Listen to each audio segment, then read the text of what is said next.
Hi friends, welcome to Praveen sir classes. మొదటిసారి మన YouTube ఛానల్ని చూస్తున్న ప్రతి ఒక్క అభ్యర్థి ఇప్పుడు మన ఛానల్ని సబ్స్క్రైబ్ చేయండి. ఈ వీడియో గనక నచ్చినట్లయితే లైక్ చేయండి. మీ ఫ్రెండ్స్ అందరికీ పోటీ పరీక్షలకు ప్రిపేర్ అవుతున్న ప్రతి ఒక్క ఆస్పిరెంట్కి ఈ వీడియో లింక్ని షేర్ చేయండి. ఇక ఈరోజు అక్టోబర్ 31, 2025 వార్తలు నిలిచిన జాతీయ, అంతర్జాతీయ, రాష్ట్రీయ అంశాల గురించి, వార్తలు నిలిచిన వ్యక్తులు, అవార్డులు, పుస్తకాలు, మరి క్రీడా సంబంధిత సమాచారం, ఒక్కొక్క అంశాన్ని వివరంగా తెలుసుకుందాం. అంతకంటే ముందుగా నిన్నటి డైలీ కరెంట్ అఫైర్స్ వీడియోలో అడిగిన ప్రశ్నకి వివరణతో కూడిన సమాధానాన్ని చూద్దాము. సో క్వశ్చన్ వచ్చేసి సైన్స్ అండ్ టెక్నాలజీలో భాగంగా ఒక కాంటెంపరీ టాపిక్ని అడగడం జరిగింది. ఆల్రెడీ మన డైలీ కరెంట్ అఫైర్స్ వీడియోలో డిస్కస్ చేసిన టాపికే. ప్రశ్నని మరొకసారి చూడండి. ఇటీవల వార్తలు నిలిచిన మహా మెడ్టెక్ మిషన్ను ఏ సంస్థలు ప్రారంభించడం జరిగింది? మరి దీని యొక్క ఉద్దేశం ఏంటి? మహా మెడ్టెక్ మిషన్. సో మహా అంటే ఏంటంటే mission for advancement in high impact areas, medtech mission. మరి దీని యొక్క ఉద్దేశం ఏంటంటే వైద్య రంగంలో సాంకేతిక అభివృద్ధిని మరియు ఉత్పత్తిని, వాణిజ్యీకరణను ప్రోత్సహించడము. డైరెక్ట్గా సింగిల్ లైన్లో గుర్తుంచుకోండి.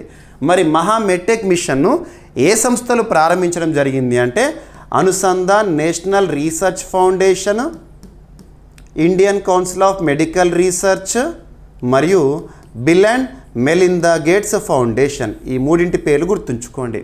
వీరు సంయుక్తంగా మహా మెడ్టెక్ మిషన్ని రీసెంట్గా ప్రారంభించడం జరిగింది. మహా అంటే machine for advancement in high impact areas అని గుర్తుంచుకోండి. వైద్య రంగంలో సాంకేతిక అభివృద్ధి, ఉత్పత్తి, వాణిజ్యీకరణను ప్రోత్సహించడం. సింపుల్గా చెప్పాలంటే మన భారతదేశంలో వైద్య రంగాన్ని తీసుకుంటే వైద్య రంగానికి కావలసిన పరికరాలను కానివ్వండి, వాటిని మనం ఇంపోర్ట్ చేసుకుంటున్నాము. అధిక ఖర్చుతో ఇంపోర్ట్ చేసుకుంటున్నాము. ఇప్పుడు ఈ మిషన్ యొక్క ఉద్దేశం ఏంటంటే అలా అధిక ఖర్చుతో వేటినైతే వైద్య పరికరాలను దిగుమతి చేసుకుంటున్నామో వాటి స్థానంలో స్థానికంగా ఉత్పత్తిని ప్రోత్సహించాలి. అంటే దిగుమతులను తగ్గించుకోవాలి, మన అవసరాలను స్థానికంగా ఉత్పత్తి ద్వారా నెరవేర్చుకోవాలి. అండ్ వైద్య రంగానికి సంబంధించి సాంకేతిక అభివృద్ధికి సంబంధించి ఈ మిషన్ పైన రానున్న పోటీ పరీక్షల్లో తప్పనిసరిగా ప్రశ్నలను ఎక్స్పెక్ట్ చేసి తీరాల్సిందే. ఏదైనా ఒక మిషన్ కానీ లేదా ఒక పాలసీ కానీ ఒక పథకం కానీ వార్తల్లోకి వచ్చిందంటే దాన్ని ఎవరు ప్రారంభించారు, ఉద్దేశం ఏంటి, ప్రత్యేకతలు ఏంటి చూస్తే సరిపోతుంది. ఆల్రెడీ మనం మన డైలీ కరెంట్ అఫైర్స్ వీడియోలో ఈ టాపిక్ని ఇన్ డీటెయిల్గా డిస్కస్ చేయడం జరిగింది. ఆల్రెడీ మన యాప్లో ఈ టాపిక్కి సంబంధించి పీడిఎఫ్ని కూడా అప్లోడ్ చేయడం జరిగింది. అండ్ అభ్యర్థులకు మరొకసారి చెప్తున్నాను, మన యాప్ని ఇన్స్టాల్ చేసుకోండి. GVK study circle app. ఇప్పటివరకు మన యాప్ని ఇన్స్టాల్ చేసుకుని వారు ఎవరైనా ఉంటే ఈరోజు ఇన్స్టాల్ చేసుకోండి. పోటీ పరీక్షలకు ఉపయుక్తంగా ఉండే కోర్సెస్ ఏవైతే ఉంటాయో అందుబాటులో ఉన్నాయి. అందులో డైలీ సిఏ అనే ఒక కోర్సు ఉంటుంది. సో డైలీ సిఏ అనే ఒక కోర్సు ఉంటుంది. ఆ కోర్సులో పీడిఎఫ్స్ అన్నీ కూడా అందుబాటులో ఉంటాయి. మనం డైలీ కరెంట్ అఫైర్స్ వీడియోని ప్రతిరోజు సాయంత్రం 7 గంటలకి అందిస్తున్నాను కదా. ఈ వీడియోలో చెప్తున్న ఈచ్ అండ్ ఎవ్రీ టాపిక్ ఆ పీడిఎఫ్ విత్ డౌన్లోడ్ ఆప్షన్ అందుబాటులో ఉంటుంది. అండ్ కొన్ని శాంపుల్ పీడిఎఫ్స్ కూడా ఉంటే చూడొచ్చు. అండ్ ఈ కోర్సులో డేట్ వైజ్గా కరెంట్ అఫైర్స్ టెస్ట్లని కూడా అప్లోడ్ చేస్తూనే ఉన్నాను, చూడండి. ఓకేనా? సో ఇక Maha medtech mission, Anusandhan national research foundation, Indian council of medical research మరియు Bill and Melinda Gates foundation సంయుక్తంగా మహా మెడ్టెక్ మిషన్ను ప్రారంభించాయి. Direct answer. ఈ మిషన్ భారతదేశంలో వైద్య సాంకేతిక పరిజ్ఞానము, ఉత్పత్తి, వాణిజ్యీకరణను ప్రోత్సహించడం లేదా వేగవంతం చేయడమే లక్ష్యంగా ఉంది. మహా medtech machine for advancement in high impact areas, medtech భారత ఆరోగ్య రంగంలో లేదా వైద్య రంగంలో సాంకేతిక ఆవిష్కరణలను ప్రోత్సహించే జాతీయ స్థాయి ఉపక్రమము. సాంకేతిక ఆవిష్కరణలు అంటే ఏంటి? స్థానికంగా ఉత్పత్తులను, వైద్య రంగానికి కావాల్సిన పరికరాలు ఏవైతే ఉంటాయో, టెక్నాలజీస్ ఏవైతే ఉంటాయో వాటిని స్థానికంగా ప్రోత్సహించడము. ఓకేనా? దేశంగా ఆధునిక వైద్య పరికరాల తయారీని పెంచి ఆరోగ్య సేవలను అందరికీ అందుబాటులోకి తీసుకురావడమే ఉద్దేశము. సరిపోతుంది. ఏ సంస్థలు సంయుక్త భాగస్వామ్యంతో ఈ మిషన్ని ప్రారంభించడం జరిగింది. Simple answer. అండ్ అభ్యర్థులు ప్రతిరోజు కూడా నేను అడుగుతున్న ప్రశ్న ఏదైతే ఉంటుందో డైలీ కరెంట్ అఫైర్స్ వీడియోలో ఒక ప్రశ్న అడుగుతున్నాను కదా, తప్పనిసరిగా సమాధానం ఇచ్చే ప్రయత్నం చేయండి.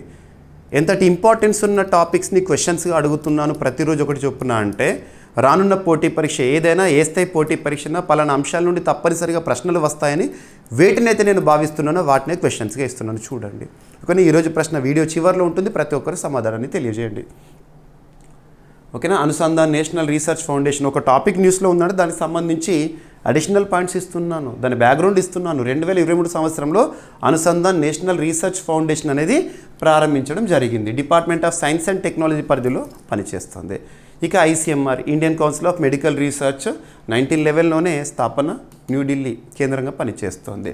మినిస్ట్రీ ఆఫ్ హెల్త్ పరిధిలో పనిచేస్తుంది.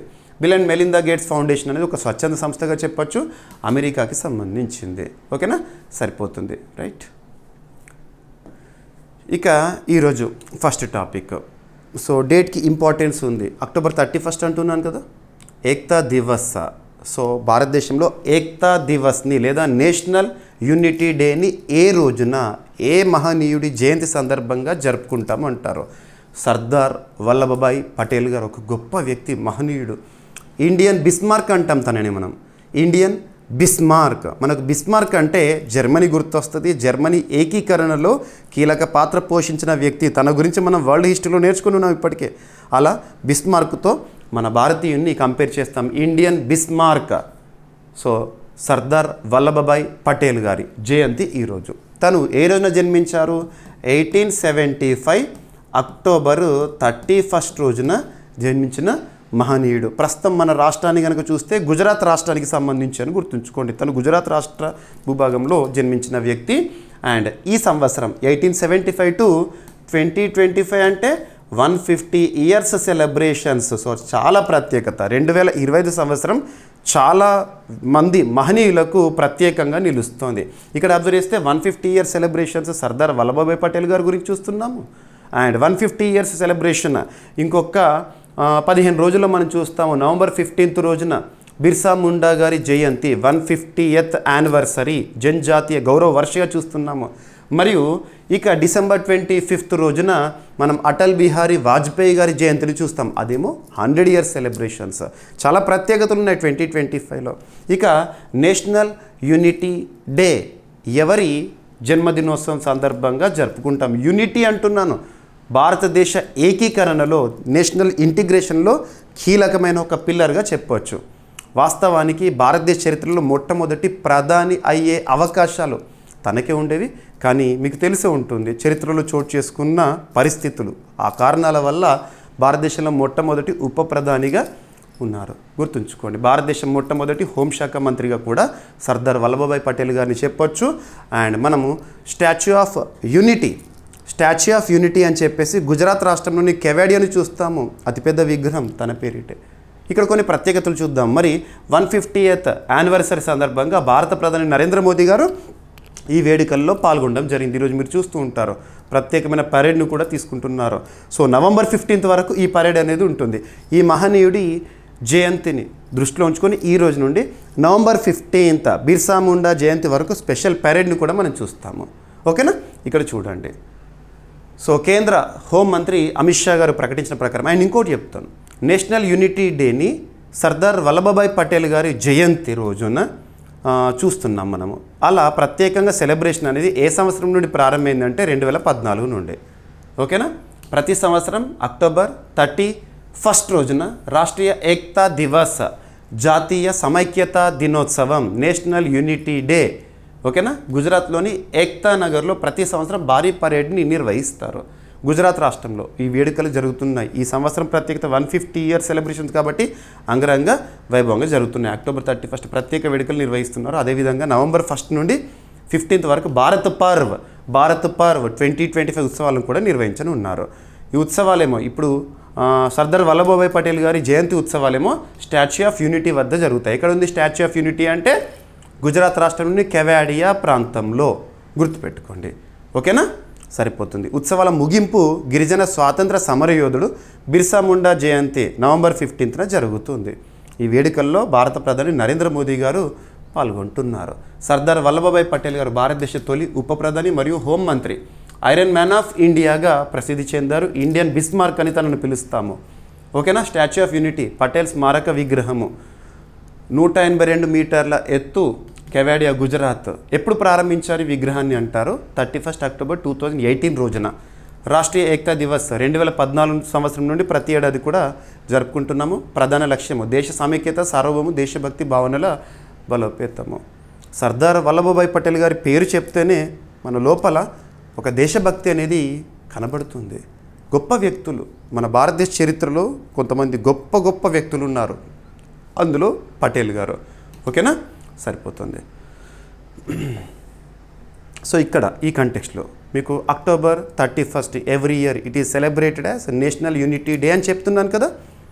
మరి భారతదేశంలో కొంతమంది ప్రముఖుల జన్మదినోత్సవాన్ని, జయంతిని ఎలా జరుపుకుంటాం, ఏ రోజున జరుపుకుంటాము. సో ఇంపార్టెంట్ మీకు నేను ఇచ్చే ఇక్కడ ఎక్స్ట్రా అడిషన్. అభ్యర్థులు అబ్జర్వ్ చేయండి, వార్తలో నిలిచిన ఒక టాపిక్ని మీకు సబ్జెక్ట్ లింక్ చేస్తున్నాను, జీకే పాయింట్స్ని అడిషన్గా ఇస్తున్నాను. ఈ విధమైన స్ట్రాటజీతో మన ప్రిపరేషన్ కనుక కొనసాగించినట్లయితే ఏ పోటీ పరీక్ష ఏ స్థాయి పోటీ పరీక్ష కరెంట్ అఫైర్స్ కోణంలో 100% సాధించడంతో పాటు జనరల్ స్టడీస్లో మ్యాక్సిమం స్కోర్ చేయగలుగుతాం. ఇప్పుడు చూడండి, సర్దార్ వల్లభభాయ్ పటేల్ గారి జయంతి ఈరోజు 31 అక్టోబర్ ఎప్పుడు ప్రారంభమైంది, ప్రత్యేకతలు చెప్తే సరిపోతుంది. కానీ నేను కొంతమంది మహనీయుల జన్మదినోత్సవాన్ని ఎలా సెలబ్రేట్ చేస్తాము ఎప్పుడు కూడా ఇక్కడ ఎక్స్ట్రా ఇన్ఫర్మేషన్ ఇస్తున్నాను. చూడండి, మహాత్మా గాంధీ గారి జయంతిని ఎవ్రీ ఇయర్ కూడా October 2 జరుపుకుంటాము. అంతర్జాతీయ అహింసా దినోత్సవంగా జరుపుతారు. ఓకేనా, జాతీయ పర్వదినము. ఇక్కడ అబ్జర్వ్ చేస్తే లాల్ బహదూర్ శాస్త్రి గారి జయంతి October 2 శాస్త్రి జయంతి. జవహర్లాల్ నెహ్రూ November 14 పిల్లల దినోత్సవంగా జాతీయ స్థాయిలో జరుపుకుంటాము, చాచా నెహ్రూగా పిలుస్తారు తనని.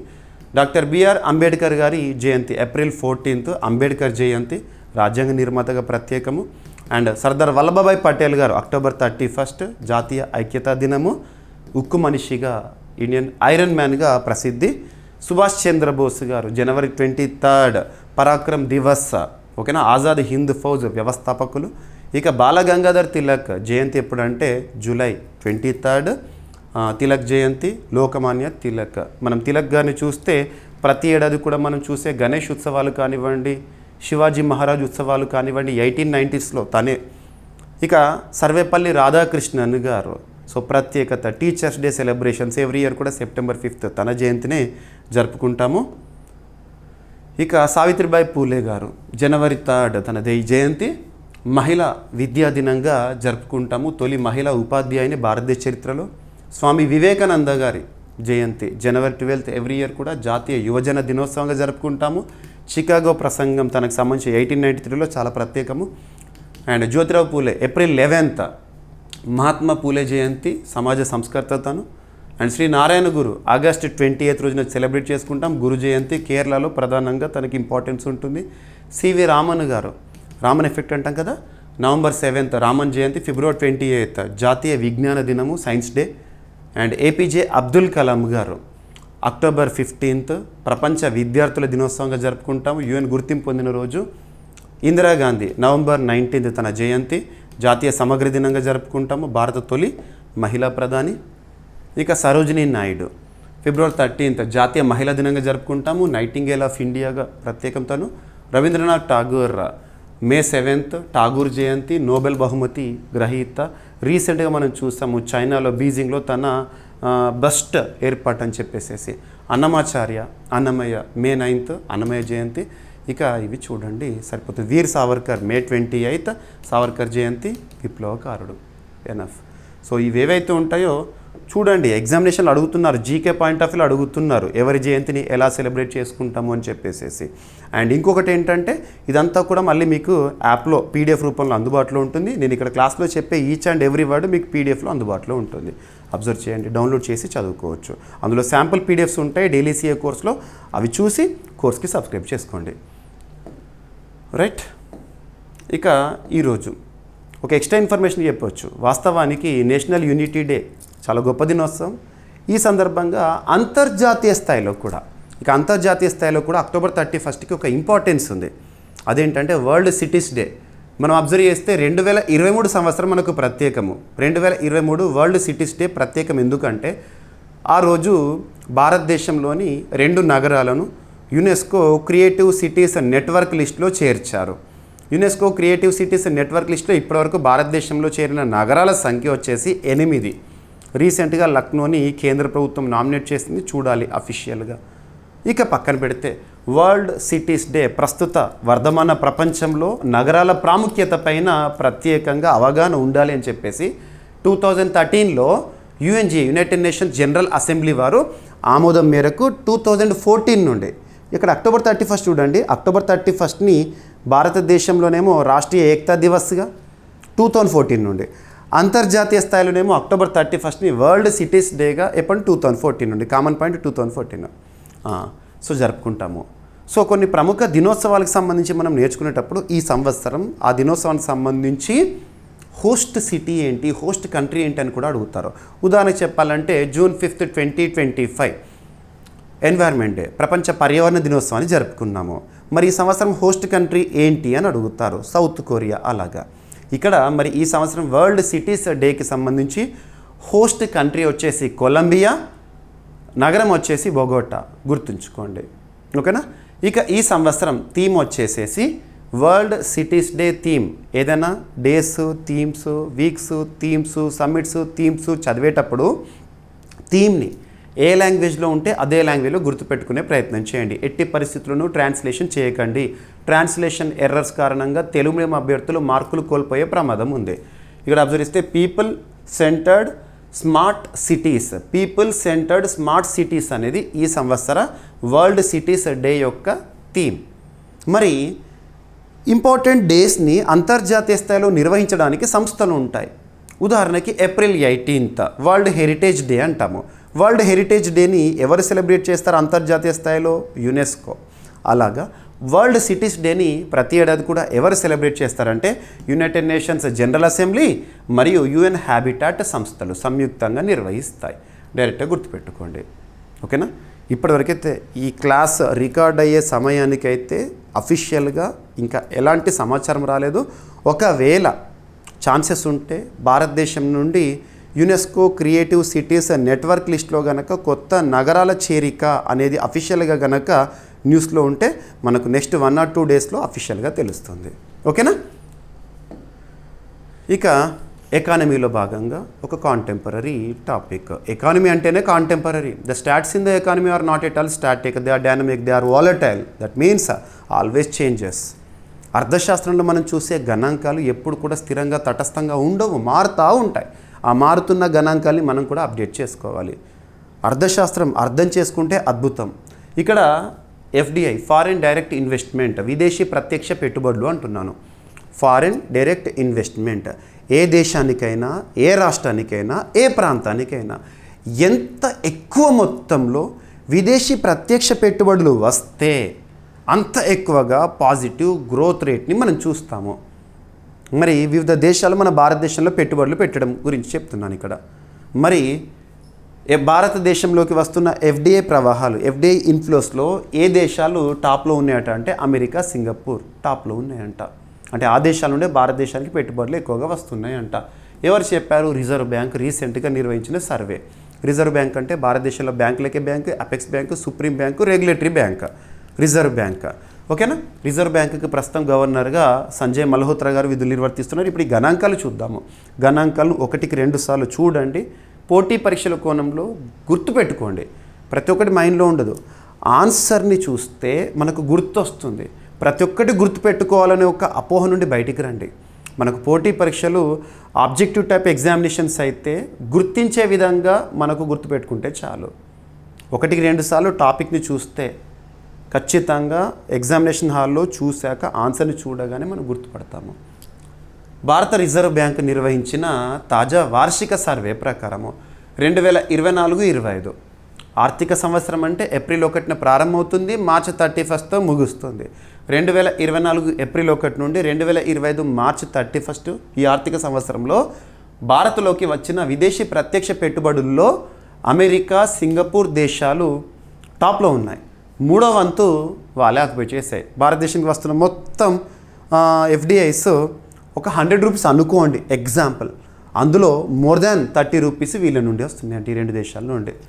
ఓకేనా. అగ్రస్థానంలో ఉన్నాయి. ఇక్కడ చూస్తే ఇక వాటా టాప్లో అమెరికా. భారతదేశానికి వస్తున్న మొత్తం ఎఫ్డిఐస్లో ఇన్ఫ్లోస్లో అమెరికా ఆల్మోస్ట్ 20%ని కవర్ చేస్తుంది. సింగపూర్ 14.3% సెకండ్ పొజిషన్లో ఉంది. నెక్స్ట్ మారిషస్ 13.3%తో, నెక్స్ట్ యూకే 11.2%తో, నెక్స్ట్ నెదర్లాండ్స్ 9%. మరి 2024-25 ఆర్థిక సంవత్సరంలో భారతదేశానికి వచ్చిన మొత్తం ఎఫ్డిఐ పెట్టుబడులు ఎంత అంటే 68,75,931 కోట్ల రూపాయల ఎఫ్డిఐస్ భారతదేశానికి రావడం జరిగింది ఈ ఆర్థిక సంవత్సరంలో. ఓకేనా? ఈ వివరాలు ఆర్బీఐ విడుదల చేసే వార్షిక survey foreign liabilities and assets ద్వారా వెల్లడైనాయి. ఓకేనా? మొత్తం 45,702 సంస్థలు ఈ సర్వేలో పాల్గొన్నాయి. వీటిలో 41,517 కంపెనీలు తమ ఆర్థిక వివరాలను సమర్పించడం జరిగింది. ఇందులో సుమారు 75% సంస్థలు విదేశీ కంపెనీల అనుబంధ సంస్థలు, సబ్సిడరీస్గా ఉన్నాయి. ఓకేనా? ఇక రంగాల వారీగా పెట్టుబడులను చూస్తే మనము చూస్తాము ప్రాథమిక రంగము, ద్వితీయ రంగము, తృతీయ రంగం అంటాం కదా. అలా రంగాల వారీగా వస్తున్న ఎఫ్డిఐస్ని కనుక అబ్జర్వ్ చేస్తే హయ్యెస్ట్గా తయారీ రంగము, మ్యానుఫ్యాక్చరింగ్ సెక్టార్లోకి రావడం జరిగింది. ఎఫ్డిఐ ఈక్విటీ పెట్టుబడులు అత్యధిక వాటా మ్యానుఫ్యాక్చరింగ్ సెక్టార్లో ఎక్కువగా పెట్టుబడులు వస్తున్నాయి. సింపుల్గా చెప్పాలంటే భారత ప్రభుత్వం ప్రస్తుతం మేక్ ఇన్ ఇండియాకి పిలుపునివ్వడం జరిగింది. ఇప్పటికే మనం గత కొన్నేళ్ళుగా మేక్ ఇన్ ఇండియా అనేది ఎంతో ఉధృతంగా జరుగుతుందో చూస్తున్నాం. భారతదేశంలో తయారీ, ఆత్మనిర్భర్ భారత్ ఈ మాట గురించి కూడా మనం తరచూ చూస్తున్నాం. అండ్ సర్వీసెస్ సెక్టార్ 2వ స్థానంలో నిలిచింది ఎఫ్డిఐ పెట్టుబడుల విషయంలో. గత ఆర్థిక సంవత్సరంలో 2023-24లో మొత్తం ఎఫ్డిఐ పరిమాణము 61,88,243 కోట్లు కాగా 2024-25లో ఇది గణనీయంగా పెరిగిందంట. సరిపోతుంది. ఇక విదేశాల్లో భారత పెట్టుబడులు అంటే ఎఫ్డిఐ అవుట్ఫ్లోస్, భారతదేశం నుండి వివిధ దేశాల్లో జరుగుతున్న పెట్టుబడులు ఆ గణాంకాలను కనుక మనం చూసినాం అనుకోండి, భారత కంపెనీలు, మన భారతదేశం సంబంధించిన కంపెనీలు విదేశాల్లో చేసిన ప్రత్యక్ష పెట్టుబడుల మొత్తం విలువ వచ్చేసి 11,66,790 కోట్లు. ఇదంతా ఆర్బీఐ చెప్తోంది వార్షిక సర్వే ద్వారా. అందులో అత్యధికంగా ఏ దేశంలో పెడుతున్నారో మన పెట్టుబడులు అంటే సింగపూర్లో 22.2%, ఆ తర్వాత America 15.4%, next United Kingdom 12.8%, next Netherlands 9.6%. సరిపోతుంది. ఓకేనా? రైట్. ఎఫ్డిఐ విదేశీ సంస్థలు భారత సంస్థలో ఈక్విటీ లేదా దీర్ఘకాల పెట్టుబడులు చేయడం ద్వారా వచ్చే పెట్టుబడి ప్రవాహము. ఏదైనా ఒక టాపిక్ ఉంది, ఒక వర్డ్ ఉంది అంటే దానికి సంబంధించి కంప్లీట్ ఇన్ఫర్మేషన్ ఇస్తున్నాను, మీరు అబ్జర్వ్ చేయండి. రైట్? సరిపోతుంది. భారతదేశంలో అత్యధికంగా ఎఫ్డిఐస్ అనేవి మహారాష్ట్రలోకి వస్తూ ఉంటాయి. గతంలో కూడా మనం చూసాము. ఇక సైన్స్ అండ్ టెక్నాలజీలో భాగంగా భారతదేశంలో అంతరిక్ష రంగంలో ఇస్రో సాధిస్తున్న ఘనతలు అద్భుతం. ఏ దేశానికి కూడా దక్కని విజయాలు ఇస్రోకి దక్కుతున్నాయి. చౌకైన రీతిలో మనం ప్రయోగాలు చేసి అద్భుతమైన ఫలితాలను సాధిస్తున్నాము. ఒక హాలీవుడ్ సినిమాకి అయ్యేంత ఖర్చుని మనం ఈ ప్రయోగాల కోసం చేస్తున్నాం. గతంలో ఎన్నో విజయాలు కూడా చూసాము. మామ్ కానివ్వండి, ఇటువంటివి. లాస్ట్ 2023 ఇయర్లో ప్రపంచమే ఆశ్చర్యపోయింది భారతదేశం సాధించిన, ఇస్రో ద్వారా సాధించిన విజయము. చంద్రయాన్ 3 మూన్ యొక్క సౌత్ పోల్ పైన ల్యాండ్ అవ్వడము, విక్రమ్ ల్యాండరు, ప్రజ్ఞాన్ రోవర్ ఇవన్నీ కూడా మనం చూసాం. ఆ తర్వాత ఆదిత్య L1 ప్రయోగము, ఇక అతి త్వరలో గగన్యాన్ని చూడబోతున్నాము. సొంతంగా అంతరిక్ష స్టేషన్ని మనము నిర్మించుకోబోతున్నాం. ఇవన్నీ కూడా ఇక ఇస్రో సాధిస్తున్న ఘనతలకి తోడు ప్రైవేట్ సెక్టార్ని కూడా అభివృద్ధి చేయాలి అని భారత ప్రభుత్వం 2020 సంవత్సరంలో ఒక ఇనిషియేటివ్ తీసుకువచ్చింది. ఇన్స్పేస్ ఒక సంస్థ అనుకోండి. INSPACe Indian National Space Promotion and Authorisation Centre. Indian National Space Promotion and Authorisation Centre భారతదేశంలో అంతరిక్ష రంగంలో ప్రైవేట్ స్పేస్ స్టార్టప్స్ని ప్రోత్సహించడమే ఇన్స్పేస్ యొక్క ఉద్దేశం. ఇన్స్పేస్ యొక్క హెడ్ క్వార్టర్ వచ్చేసి అహ్మదాబాద్, గుజరాత్ రాష్ట్రంలో. ప్రస్తుతం ఇన్స్పేస్కి చీఫ్గా హెడ్గా ఎవరున్నారంటే పవన్ కుమార్ గోయంకా గారు ఉన్నారు. ఇన్స్పేస్ భారతదేశంలో ప్రైవేట్ స్పేస్ స్టార్టప్స్కి సహకారం అందిస్తుంది, ప్రోత్సాహిస్తుంది, టెక్నాలజీ ఇస్తుంది. ఇవన్నీ కూడా దీని యొక్క ఫలితాన్ని కూడా మనం చూసాం. 2022 సంవత్సరంలో భారతదేశంలో మొట్టమొదటి ప్రైవేట్ రాకెట్ ప్రయోగం విజయవంతము. ప్రారంభ్ మిషన్ పేరిట విక్రమ్ S అనే ఒక రాకెట్ మనం చూసాము. ఏ సంస్థ? Skyroot aerospace. ఈ స్పేస్ స్టార్టప్ హైదరాబాద్ కేంద్రంగా పనిచేస్తోంది. ఇప్పుడు ఆ ప్రైవేట్ రాకెట్ ఏదైతే ఉంటుందో మొదట్లో పరీక్షించారు కదా విక్రమ్ S రాకెట్, ఇప్పుడు ఇక వాణిజ్యంగా చేస్తున్నారు. రాకెట్ల వాణిజ్య తయారీ ఇప్పటికే ఇస్రో ప్రకటించింది. ఇక రెగ్యులర్గా మనం అంతరిక్ష ప్రయోగాలు చేయబోతున్నామని చెప్పేసి అందులో ఈ స్కైరూట్ ఏరోస్పేస్ పాత్ర అనేది పెరుగుతుంది. ఇక్కడ చూడండి, దేశ తొలి ప్రైవేట్ రాకెట్ ఏ సంస్థకి సంబంధించి? స్కైరూట్ ఏరోస్పేస్ గుర్తుంచుకోండి. భారతదేశంలో అంతరిక్ష ప్రయోగాలకే ప్రతీకగా ఉన్న ఇస్రో ఆధిపత్యానికి తోడుగా ఇప్పుడు హైదరాబాద్కు చెందిన స్కైరూట్ ఏరోస్పేస్ సంస్థ దేశ తొలి ప్రైవేట్ రాకెట్ ప్రయోగంకు సిద్ధమైంది. గతంలో 2022లోనే మనం చూసాము విక్రమేస్ వీళ్ళదే. ఇది ఇస్రో కాకుండా మరో సంస్థ అంతరిక్ష ప్రయోగం నిర్వహించడం మొదటిసారి కావడం విశేషము. స్కైరూట్ ఏరోస్పేస్ని 2018లో మాజీ ఇస్రో శాస్త్రవేత్తలు పవన్ చందన మరియు నాగ్సాయి వాళ్ళు స్థాపించారు. ఈ సంస్థ 2022 నవంబర్లో విక్రమ్ ఎస్ అనే సబ్ ఆర్బిటాల్ రాకెట్ని విజయవంతంగా ప్రయోగించింది. భారత తొలి ప్రైవేట్ రాకెట్ లాంచ్ సంస్థగా గుర్తింపు పొందింది. ప్రస్తుతం స్కైరూట్ ఏరోస్పేస్ తమ తొలి పూర్తిస్థాయి శాటిలైట్ మిషన్ని ఇక ఉపగ్రహాలు నింగిలోకి చేర్చడానికి 2026 జనవరిలో ప్రయోగించేందుకు సిద్ధమవుతోంది. శాటిలైట్ మిషన్ శాటిలైట్లను నింగిలోకి పంపడము. ఒక్కో రాకెట్ తయారీకి సుమారు 8 నుండి 9 నెలల సమయము, 2 నుండి 3 మిలియన్ అమెరికన్ డాలర్ల ఖర్చు అవుతుందంట. ఒక్కో ప్రయోగం ద్వారా $5 మిలియన్ ఆదాయం వచ్చే అవకాశం ఉందని చెప్తోంది సంస్థ. కంపెనీ ఇప్పటి వరకు ఎంత ఖర్చు చేసింది ఇవన్నీ అవసరం లేదు, ఏ సంస్థ గుర్తుంచుకోండి సరిపోతుంది. ఓకేనా, ఎనఫ్. ఇక సంస్థ వచ్చే ఏడాది నుంచి ప్రతి 3 నెలలకోసారి 2027 నాటికి నెలకోసారి ప్రయోగాలు చేపట్టాలనే లక్ష్యంతో ముందుకెళ్తుంది. ఎనఫ్. ఓకేనా, సరిపోతుంది. ఇక స్కైరూట్ ఏరోస్పేస్ హైదరాబాద్ తెలంగాణ కేంద్రం పనిచేస్తుంది. విక్రమ్ సిరీస్ విక్రమ్ రాకెట్ పేరు లాంచ్ వెహికల్. అండ్ రాకెట్లను ఎక్కడ తయారు చేసినా కూడా లాంచ్ చేయాల్సింది మాత్రము ఖచ్చితంగా శ్రీహరికోట షార్ కేంద్రానికి రావాల్సింది, మన ఆంధ్రప్రదేశ్ రాష్ట్రంలోని తిరుపతి జిల్లాలో. ఓకేనా, సరిపోతుంది. భారతదేశంలో ఇప్పటికే స్పేస్ స్టార్టప్స్ మోర్ దాన్ 200 ఉన్నాయి. అగ్నికుల్ కానివ్వండి, స్కైరూట్ ఏరోస్పేస్ కానివ్వండి, పిక్సెల్ కానివ్వండి, ఇటువంటివి. ఇక ఐఐటీస్కి సంబంధించి అండ్ అభ్యర్థులు ఒక విషయాన్ని గుర్తుపెట్టుకోండి. ఐఐటీస్కి సంబంధించి రానున్న పోటీ పరీక్షల్లో తప్పనిసరిగా ప్రశ్నలు వచ్చే అవకాశం ఉంది. ఎందుకు ఇంత ఖచ్చితంగా చెప్తున్నానంటే 2020 సంవత్సరం నుండి ముఖ్యంగా కరోనా విపత్కర పరిస్థితుల కాలం నుండి ఐఐటీస్కి ఇంపార్టెన్స్ పెరుగుతోంది పోటీ పరీక్షల కోణంలో. కారణం ఏంటంటే వాటి యొక్క పరిశోధనలో వారి యొక్క ఇన్నోవేషన్స్ అట్రాక్ట్ చేస్తున్నాయి. భారతదేశానికే పరిమితమైన ఐఐటీలు ఇటీవల విశ్వవ్యాప్తమవుతున్న వివిధ దేశాల్లో స్థాపన జరుగుతుందంటే అర్థం చేసుకోవచ్చు. మరి ఇక్కడ అబ్జర్వ్ చేస్తే ఐఐటి జోధ్పూర్ అంటే రాజస్థాన్లోని IIT, Indian institute of technology.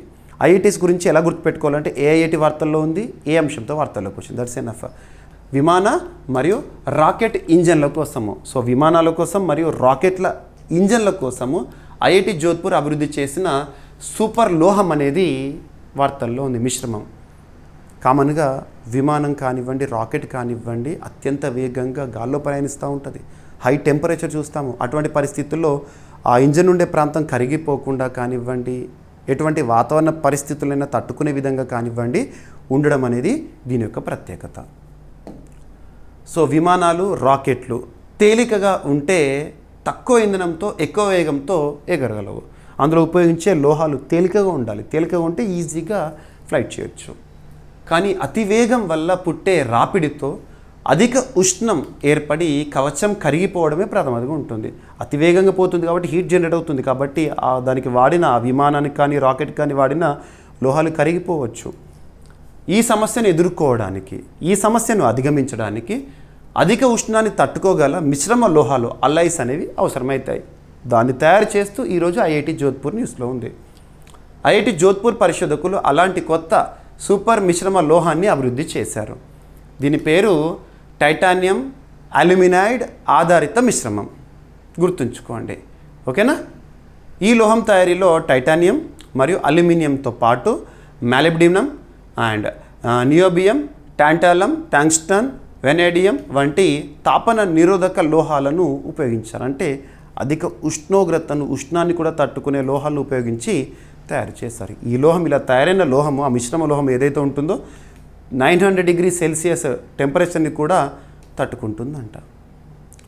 దీనికి 3D ప్రింటింగ్ పద్ధతిలో తయారు చేసే సౌకర్యం ఉంది. ఓకేనా. అందువల్ల దీని ఉత్పత్తి ఖర్చు కూడా తక్కువగా అవుతుంది. 3D ప్రింటింగ్ టెక్నాలజీ ప్రస్తుతం ప్రపంచంలో ఒక ఇన్నోవేషన్. ఓకేనా. ఈ సూపర్ లోహం అతి తేలికపాటి కానీ అత్యంత బలమైనది. అందువల్ల తక్కువ ఇంధనంతో ఎక్కువ దూరం ప్రయాణించే విమానాలు, రాకెట్ ఇంజన్ల రూపకల్పనకు దోహదం చేస్తుంది. ఐఐటి జోధ్పూర్ 2008 ఇయర్లో ఏర్పాటైంది. రాజస్థాన్లోని జోధ్పూర్లో ఉంది, గుర్తుంచుకోండి సరిపోతుంది. సూపర్ అల్లాయ్స్ అధిక ఉష్ణోగ్రత, తుప్పు, పీడనాన్ని తట్టుకునే ప్రత్యేక లోహాలు సాధారణంగా నికెల్, కోబాల్ట్, టైటానియం ఆధారంగా తయారు చేస్తారు. రైట్. ఇక ఐఐటి మద్రాస్ ఒక అంశంతో న్యూస్లో ఉంది. ఏ టాపిక్తో న్యూస్లో ఉందో చూస్తే సరిపోతుంది. Vertical take off and landing. Vertical take off and landing అంటే ఏంటంటే సింపుల్ చెప్తా. హెలికాప్టర్ మనం చూస్తాము, విమానాన్ని చూస్తాము. విమానము గాల్లో ఎగరడానికి దానికి ఖచ్చితంగా రన్వే కావాలి. కొంత దూరం సర్ఫేస్ పైన ప్రయాణం చేసి హై స్పీడ్కి వచ్చిన తర్వాత అది గాల్లో ఎగురుతుంది. మళ్ళీ గాల్లో ప్రయాణం చేసిన విమానము దిగాలి అంటే నేరుగా దిగదు కదా, ఖచ్చితంగా రన్వే కావాలి. సో మెల్లిమెల్లిగా దిగుతూ కొద్ది దూరం ప్రయాణించేసేసి ఆగుతుంది. అదే vertical take off and landing అంటే ఏంటంటే మనం హెలికాప్టర్ ఉంటుంది. హెలికాప్టర్కి రన్వే అవసరం లేదు, జస్ట్ హెలిప్యాడ్ ఉంటే చాలు. డైరెక్ట్గా ఎక్కడైతే అది పార్కింగ్లో ఉందో డైరెక్ట్గా పైకి వెళ్తుంది, వర్టికల్ టేక్ ఆఫ్ అవుతుంది. మళ్ళీ ఎక్కడైతే దాన్ని ల్యాండ్ చేయాలనుకుంటామో అక్కడ డైరెక్ట్ వర్టికల్గానే ల్యాండ్ అవుతుంది, ఇట్లా తీసుకొచ్చి పెట్టినట్టుగానే. సో అటువంటి టెక్నాలజీతో ఐఐటి మద్రాస్ అనేది రీసెంట్గా న్యూస్లో ఉంది. Vertical take off and landing విమానం అభివృద్ధిలో ఐఐటి మద్రాస్ పరిశోధకుల వినూత్న ఆవిష్కరణ. సో అటువంటి టెక్నాలజీతో విమానాలని తయారు చేయడము. ప్రముఖ విద్యా సంస్థ ఐఐటి మద్రాస్ హైబ్రిడ్ రాకెట్ థ్రస్టర్లతో పనిచేసే వర్టికల్ టేక్ ఆఫ్ ల్యాండింగ్ విమానం మరియు అన్మాన్డ్ ఏరియల్ వెహికల్ అభివృద్ధి దశలో ఉన్నారంట. అన్మాన్డ్ ఎయిర్ వెహికల్స్ అంటే drones. The dependency on drones is increasing nowadays. ఈ సాంకేతికత భారతదేశం యొక్క తర్వాతి తరం విమాన సాంకేతిక అభివృద్ధికి పెద్ద ఉత్సాహాన్ని అందిస్తుంది. VTOL సాంకేతికత ద్వారా విమానం పొడవైన రన్వే లేకుండా నేరుగా పైకి ఎగరడం, కిందకు దిగడము సాధ్యమవుతుంది. దీని ద్వారా దూర ప్రాంతాలు, పర్వత ప్రాంతాలు, కఠిన భూభాగాలు వంటి ప్రదేశాల్లో కూడా విమానాలు పనిచేయగలుగుతాయి. ప్రస్తుతం అటువంటి ప్రాంతాల్లో హెలికాప్టర్లు మాత్రమే ఉపయోగంలో ఉన్న వాటికి వేగం, పరిధి, ఇంధన సామర్థ్యం పరంగా పరిమితులు ఉన్నాయి. ఇక VTOL టెక్నాలజీ వీటన్నిటిని అధిగమించి ఫిక్స్డ్ వింగ్ విమానాల ప్రయోజనాలను అందిస్తుంది. సరిపోతుంది. ఓకేనా, ఎనఫ్. ఇక స్టంట్స్, మీరు పేరు వినే ఉంటారు. స్టంట్స్ అంటే ఏంటంటే ఉదాహరణకి ఒక వ్యక్తికి హృదయ సంబంధిత సమస్యలు వచ్చినాయి అనుకోండి, హార్ట్లో బ్లాక్స్ కానీ ఇటువంటివి ఉన్నాయి అనుకోండి, పెయిన్ వస్తుంది. ఆ సిమ్టమాటిక్ గుర్తింపు ద్వారా హాస్పిటల్ తీసుకెళ్తే, కార్డియాలజిస్ట్ దగ్గర తీసుకెళ్తే వారు చూస్తారు, ఈసీజీని చూస్తారు, ఆ తర్వాత యాంజియోగ్రామ్ వేస్తారు, ఇటువంటివి చూస్తారు. తరువాత ఓకే బ్లాక్ ఉంది అన్నప్పుడు ఏం చేస్తారు, స్టంట్ని పంపిస్తారు. స్టంట్ ఎక్కడైతే ఏ నాళమైతే, ఏ రక్తనాళమైతే హార్ట్లో బ్లాక్ అయిందో అందులోకి స్టంట్ పంపిస్తారు. ఈ టెక్నాలజీ మనందరికీ తెలుసు. ఇక స్టంట్ వల్ల కూడా కానప్పుడు ఏం చేస్తారు, ఓపెన్ హార్ట్ లేదా బైపాస్ చేస్తారు. పక్కన పెడితే భారతదేశంలో పూర్తి దేశీయ సాంకేతికతతో ఇండిజినస్గా తయారైన స్టంట్స్ ఏవైతే ఉంటాయో వాటికి అంతర్జాతీయ స్థాయిలో గుర్తింపు వస్తుంది. ఈ స్టంట్ని ఉపయోగించడం వల్ల ప్రమాదం అనేది తక్కువగా ఉంటుంది, దీని సక్సెస్ అనేది ఎక్కువగా ఉంటుంది, ఫెయిల్యూర్ రేట్ అనేది తక్కువగా ఉంది అని చెప్పేసి ఇటీవల అంతర్జాతీయ స్థాయిలో గుర్తింపు. స్టంట్ ఇలాగే ఉంటుంది, పంపిస్తారు బాడీలోకి. మరి ఆ స్టంట్ పేరు ఏంటంటే, మన భారతదేశం సంబంధించిన స్టంట్ పేరు ఏంటంటే సో సూప్రాప్లెక్స్ క్రజ్ అనే స్టంట్. దీన్ని 2019లోనే తయారు చేయడం జరిగింది, మార్కెట్లో కూడా వచ్చింది. ఎవరు తయారు చేశారంటే సహజానంద్ మెడికల్ టెక్నాలజీస్, ముంబై కేంద్రంగా పనిచేస్తున్న సహజానంద్ మెడికల్ టెక్నాలజీస్ వారు ఈ సూప్రాప్లెక్స్ క్రజ్ స్టంట్ని తయారు చేశారు. ఇటీవల అమెరికాలో దీనిపైన పరిశోధనలు జరిగినాయి. ఓకే, ఇది అద్భుతంగా ఉంది, దీని వినియోగం అనేది ప్రమాదాలను మ్యాక్సిమం తగ్గించవచ్చు, కొంతమందికి స్టంట్స్ వేసాక కూడా ఫెయిల్యూర్ ఉండొచ్చు, అటువంటివి ఏవి కూడా ఇందులో కనబడలేదని చెప్పేసి పరిశోధన. సో హృద్రోగుల చికిత్స కోసం భారతదేశంలో అభివృద్ధి చేసిన కొత్త తరం సూప్రాప్లెక్స్ క్రజ్ స్టంట్కు అంతర్జాతీయ గుర్తింపు అనేది లభించింది. రిస్క్ ఎక్కువగా ఉన్న రోగుల్లో ఈ స్టంట్ పనితీరు అమెరికాలో తయారైన ప్రముఖ గ్జేమ్స్ స్టంట్తో పోల్చినప్పుడు వైఫల్య రేటు చాలా తక్కువగా ఉన్నట్లు తేలింది. ఈ పరిశోధనను టెక్స్డో 2 పేరుతో క్లినికల్ ట్రయల్గా నిర్వహించారు. ఇటీవల భారతదేశంలోని 66 హృద్రోగ ఆసుపత్రుల్లో ఈ ప్రయోగాలు సాగినాయి. దీనికోసం మధుమేహము, రక్తనాళాల వ్యాధి తీవ్రస్థాయి ఉన్న రోగులను ఎంచుకున్నారు. సమస్యలు ఎక్కువగా ఉన్న వారిని ఎంచుకొని దానిపైన పరిశోధన చేశారు.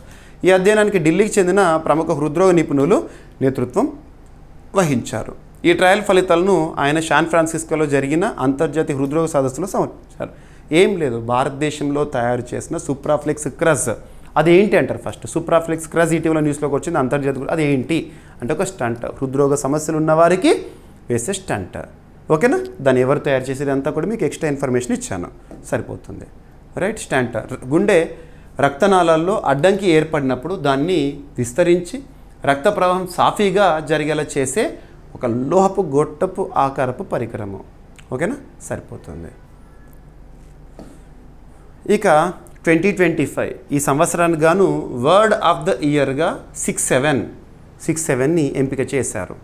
ఏ సంస్థ ఎంపిక? ఇప్పుడు మనం చూస్తాం. ఇక ఆక్స్ఫర్డ్ డిక్షనరీ వారు, కేంబ్రిడ్జ్ డిక్షనరీ వారు అండ్ మెరియం వెబ్స్టర్ వారు కానివ్వండి, ఇటువంటి సంస్థలు వర్డ్ ఆఫ్ ద ఇయర్గా ఈ వర్డ్ని ఎంపిక చేశారని చెప్పేసి. ఏ సంస్థ ఏ వర్డ్ని ఎంపిక చేశారు దాని మీనింగ్ కూడా అడగరు. వాస్తవానికి ఇక్కడ చెప్పాలంటే ఈ 6-7కి మీనింగే లేదు. జనరేషన్ ఆల్ఫాకి సంబంధించింది కీలకము. ఇటీవల చాలా వరకు ఇంటర్నెట్లో సెర్చ్ చేస్తున్నారు 6-7 అని. సో దానివల్ల ఏ సంస్థ వర్డ్ ఆఫ్ ద ఇయర్గా ఎంపిక చేసిందంటే Dictionary.com, ప్రముఖ డిక్షనరీ సంస్థ Dictionary.com వారు. ఈ Dictionary.com అనేది ఆన్లైన్ డిక్షనరీ, చాలా ఫేమస్. ఈ సంవత్సరం అంటే 2025 యొక్క వర్డ్ ఆఫ్ ద ఇయర్గా 6-7 అనే సంఖ్యను ప్రకటించింది.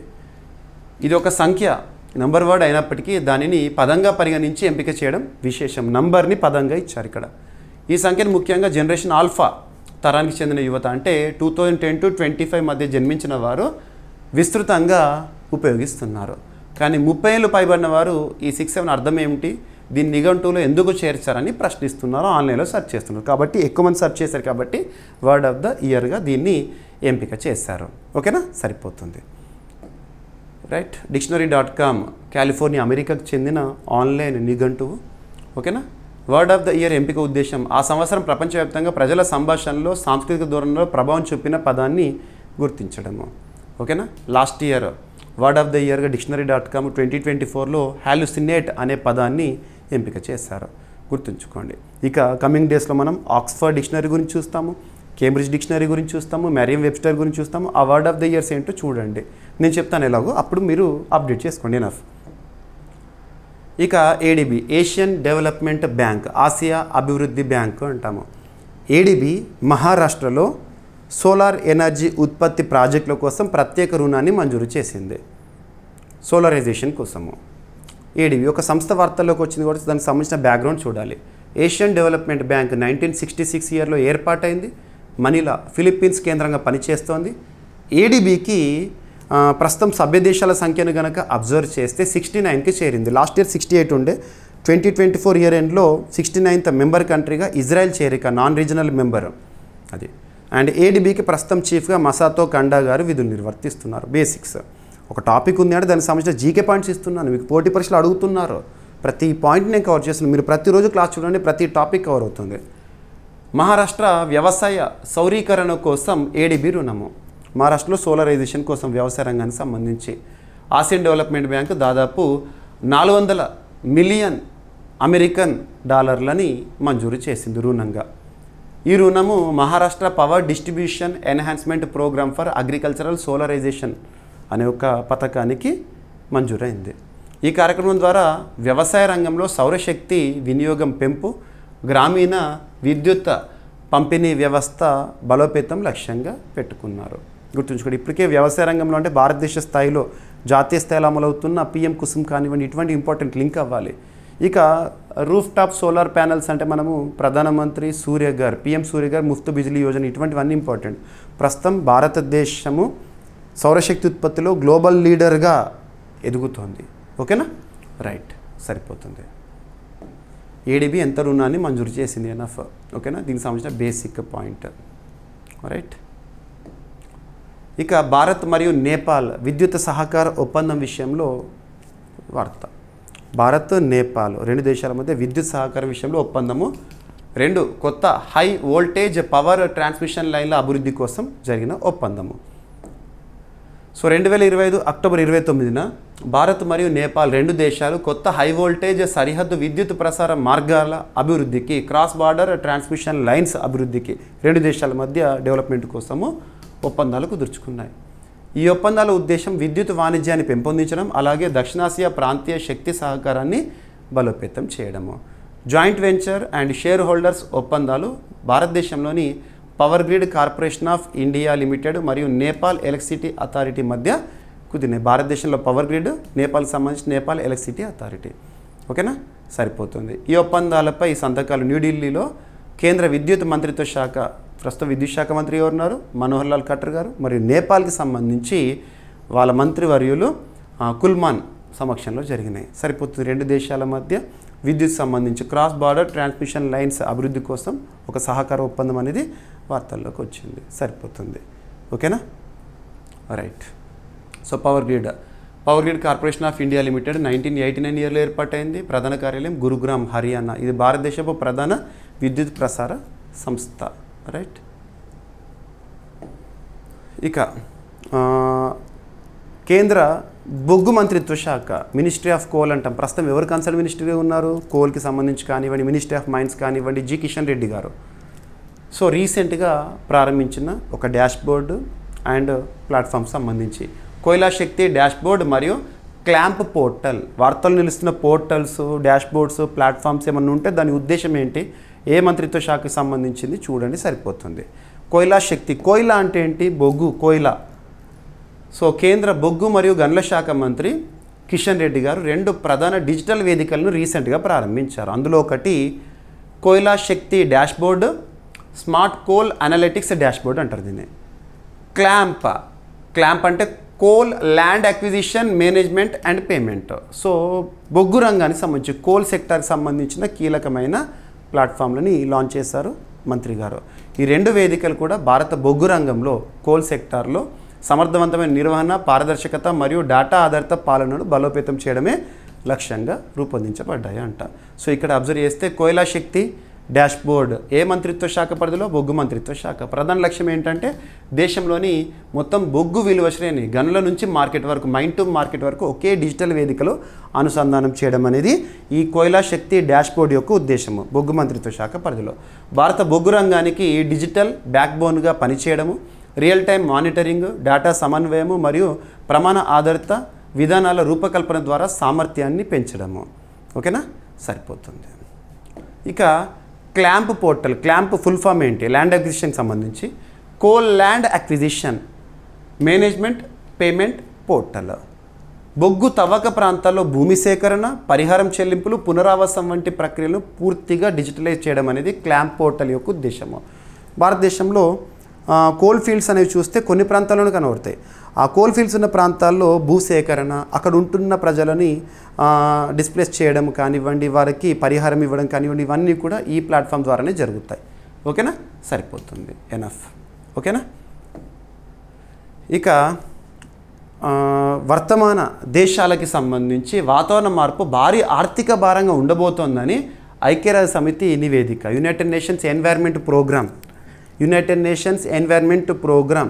కెన్యా దేశంలోని నైరోబీ కేంద్రంగా పనిచేస్తోంది. UNEP 1972లో ఏర్పాటైంది. వారు రీసెంట్గా కొన్ని గణాంకాలను విడుదల చేశారు. ప్రస్తుతం వాతావరణ మార్పు అనేది ప్రపంచంలో ఎంత ప్రభావం చూపిస్తుందో మనందరికీ తెలుసు. వాతావరణ మార్పు, క్లైమేట్ చేంజ్కి కారకులు ఎవరు? మనిషి. ఆంథ్రోపోజెనిక్ యాక్టివిటీస్ వల్లనే. Green house gases emission which is leading to global warming, which is ultimately leading to climate change. Consequence ఏంటి? మనం చూస్తున్నాము పెద్ద పెద్ద గ్లాషియర్స్ కరిగిపోవడము, సముద్ర మట్టాల పెరుగుదల. దీని కారణంగా కొన్ని దీవులు పాపము నీట మునిగిపోతున్నాయి. కొన్ని దేశాలే నీట మునిగిపోతున్నాయి. తువాలు కానివ్వండి, వానువాటు కానివ్వండి, ఇటువంటి దేశాలు ఇవన్నీ కూడా. సో వర్తమాన దేశాలకు వాతావరణ మార్పు భారీ ఆర్థిక భారంగా ఉండబోతోందని చెప్పేసి యునైటెడ్ నేషన్స్ ఎన్వైర్న్మెంట్ ప్రోగ్రామ్ చెప్తున్న గణాంకాలు.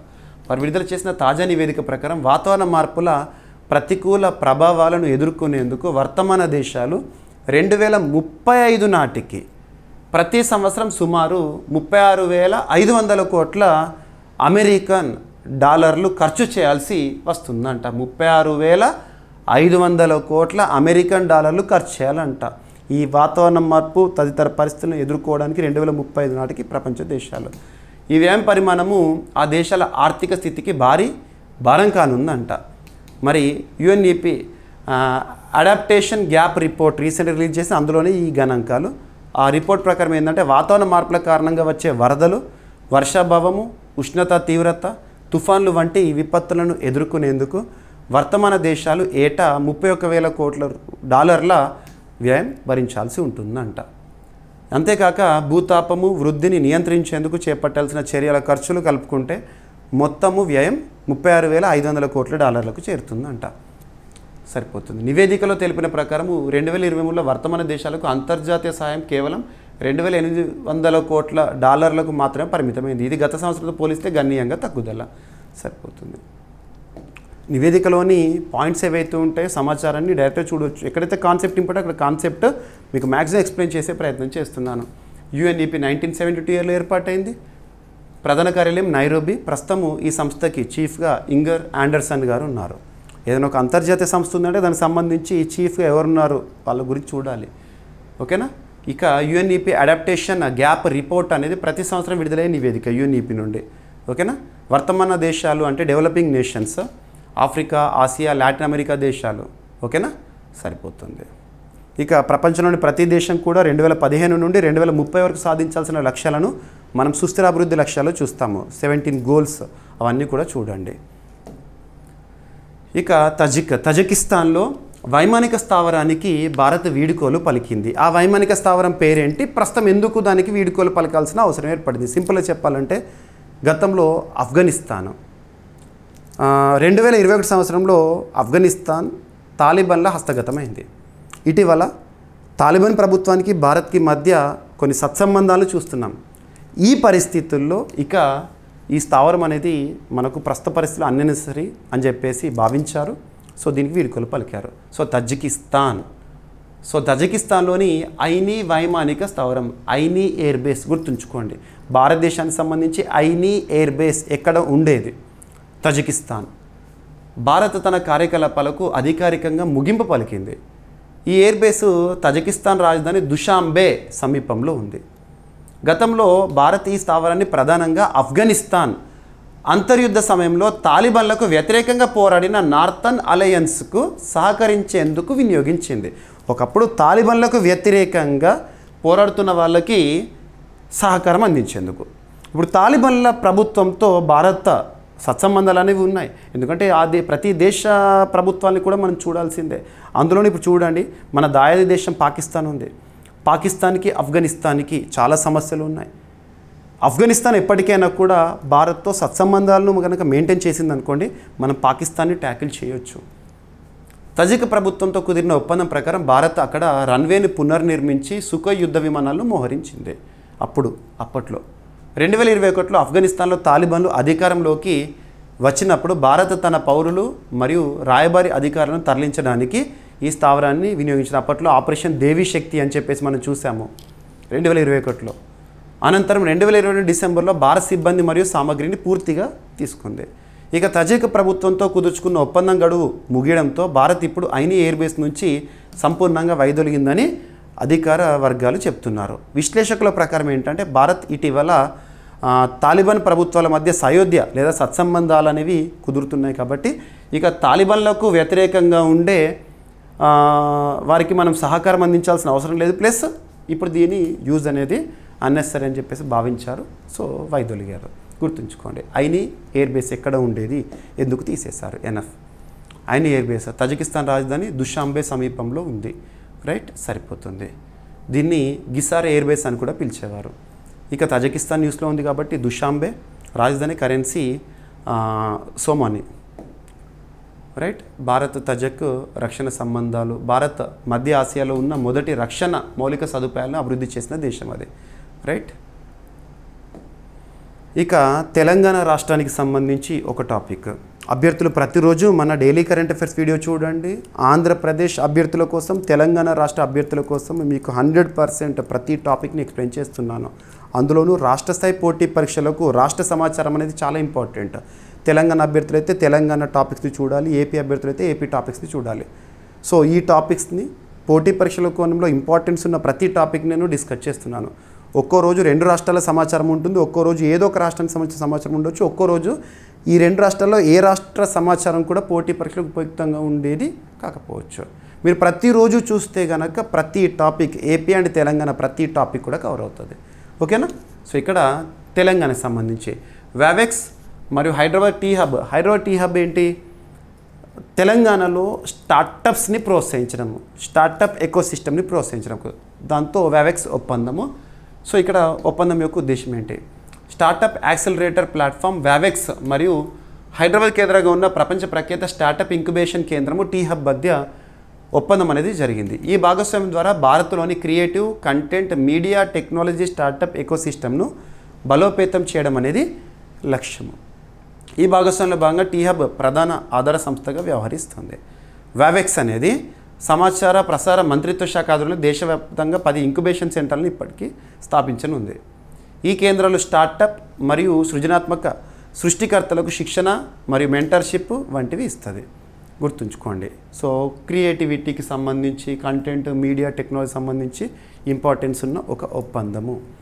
అండ్ అందులోనూ స్టార్టప్ ఎకోసిస్టమ్ అనేది ప్రస్తుతం ప్రపంచంలో చాలా పురోగతిలో ఉంది. ఓకేనా?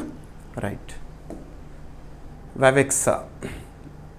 వ్యావెక్స్ అనేది ఐఎండ్బి ఇన్ఫర్మేషన్ అండ్ బ్రాడ్కాస్టింగ్ మంత్రిత్వ శాఖ ప్రవేశపెట్టిన web of audio visual entertainment startups ఉపక్రమంలో భాగము. ఈ వ్యావెక్స్ యొక్క ప్రధాన ఉద్దేశం ఏంటంటే మీడియా, ఫిల్మ్, డిజిటల్ కంటెంట్ రంగాల్లో స్టార్టప్లను ప్రోత్సహించడం. ఇప్పుడు వారితో టీహబ్ ఒప్పందము. ఎనఫ్. టీహబ్ అనేది 2015 ఇయర్లో ఏర్పాటైంది. ఓకేనా? ఎనఫ్. ఇక ఈరోజు ప్రశ్న, ప్రతి ఒక్కరు సమాధానాన్ని తెలియజేయండి. కేంద్ర విద్యుత్ మంత్రిత్వ శాఖ ప్రకారము 2025 సెప్టెంబర్ 30 నాటికి భారతదేశ విద్యుత్ ఉత్పత్తి సామర్థ్యం ఎంతకు చేరింది? విభాగాల వారీగా విద్యుత్ ఉత్పత్తి ఎలా ఉంది? ఈ టాపిక్ కంప్లీట్, ఆ గణాంకాలు మొత్తం కూడా నిన్నటి క్లాస్లో నేను ఎక్స్ప్లెయిన్ చేశాను. సో నిన్నటి class October 30th daily current affairs వీడియోలో టాపిక్ని కంప్లీట్గా ఎక్స్ప్లెయిన్ చేశాను. ఇక్కడ ప్రశ్నగా అడిగాను. ఖచ్చితంగా రానున్న పోటీ పరీక్షల్లో ఈ టాపిక్ ఇంపార్టెంట్ అని భావించాను కాబట్టి ప్రశ్న అడుగుతున్నాను. ఓకేనా? ఇక ఈరోజు టాపిక్స్ని క్విక్ రివిజన్ చేస్తే, ఫస్ట్ రాష్ట్రీయ ఏకతా దివస్ ఈరోజు అక్టోబర్ 31ని ప్రత్యేకంగా మనం జరుపుకుంటున్నాం. 150 ఇయర్స్ ఆఫ్ సర్దార్ వల్లభాయ్ పటేల్. ప్రపంచ నగరాల దినోత్సవం ఈరోజు అక్టోబర్ 31. థీమ్ ఏంటి? ఈ సంవత్సరం హోస్ట్ కంట్రీ ఏంటి? భారత ఎఫ్డిఐ ప్రవాహాలు, ఎఫ్డిఐ ఇన్ఫ్లోస్లో అమెరికా, సింగపూర్ అగ్రస్థానంలో ఉందని రిజర్వ్ బ్యాంక్ విడుదల చేసిన గణాంకాలు. దేశీయ తొలి ప్రైవేట్ రాకెట్ స్కైరూట్ ఏరోస్పేస్ వారు తయారు చేసిన విక్రమ్ సిరీస్ మరొకసారి న్యూస్లో ఉంది. అండ్ విమాన రాకెట్ ఇంజన్ల కోసం ఐఐటి జోధ్పూర్ అభివృద్ధి చేసిన super alloy. And vertical take off and landing విమానం అభివృద్ధిలో ఐఐటి మద్రాస్ పరిశోధకుల వినూత్న ఆవిష్కరణ. అండ్ సూప్రాఫ్లెక్స్ క్రజ్ ఇటీవల స్టంట్, భారతదేశంలో తయారైన స్టంట్కి అంతర్జాతీయ స్థాయిలో ఆదరణ, గుర్తింపు. అండ్ 6-7 వర్డ్ ఆఫ్ ద ఇయర్గా dictionary.com వారు ఎంపిక చేశారు. అండ్ మహారాష్ట్ర వ్యవసాయ సౌరీకరణ కోసము, సోలారైజేషన్ కోసము ఏడీబీ రుణము. అండ్ భారత్ నేపాల్ విద్యుత్ సహకార ఒప్పందము. మినిస్ట్రీ ఆఫ్ కోల్ పరిధిలో 2 ప్లాట్ఫామ్స్, ఒకటి పోర్టల్, క్లాంప్ పోర్టల్, సెకండ్ వచ్చేసి కోయిలా శక్తి డాష్బోర్డ్. వీటి ఉద్దేశం ఏంటి? అండ్ వర్తమాన దేశాలకు వాతావరణ మార్పు భారీ ఆర్థిక భారంగా ఉంది అని చెప్పేసి UNEP, United Nations Environment Programme వారు విడుదల చేసిన గణాంకాలు. అండ్ తజికిస్తాన్లో వైమానిక స్థావరానికి భారత్ వీడ్కోలు పలికింది. దుషాంబేలో ఉంది. ఆ వైమానిక స్థావరం పేరు ఐనీ ఎయిర్బేస్. అండ్ వ్యావెక్స్ హైదరాబాద్ టీహబ్ వ్యూహాత్మక భాగస్వామ్య ఒప్పందం ఇటీవల న్యూస్లో ఉంది. అండ్ ఈరోజు ప్రశ్న, కేంద్ర విద్యుత్ మంత్రిత్వ శాఖ ప్రకారము 2025 సెప్టెంబర్ 30 నాటికి దేశ విద్యుత్ ఉత్పత్తి సామర్థ్యం ఎంతకు చేరింది? విభాగాల వారీగా విద్యుత్ ఉత్పత్తి ఎలా ఉంది? సో ప్రతి ఒక్కరు సమాధానాన్ని ఇవ్వండి. అండ్ మన యాప్ని ఇన్స్టాల్ చేసుకోండి, జీవీకే స్టడీ సర్కిల్ యాప్. నేను పీడిఎఫ్స్ని అప్లోడ్ చేస్తున్నాను కదా, వాటిని వెంటనే చదవండి. క్లాస్ విన్న తర్వాత పీడిఎఫ్ చదవండి, మళ్ళీ ఎగ్జామినేషన్ బిఫోర్ ఒకసారి రివిజన్ చేస్తే సరిపోతుంది. ఓకేనా? అండ్ ఏమైనా మిస్లేనియస్ టాపిక్స్ ఉన్నాయనుకోండి, నో నీడ్ టు వర్రీ. రేపటి క్లాస్లో జోడించి డిస్కస్ చేద్దాము. రేపు కలుద్దాం. Thank you.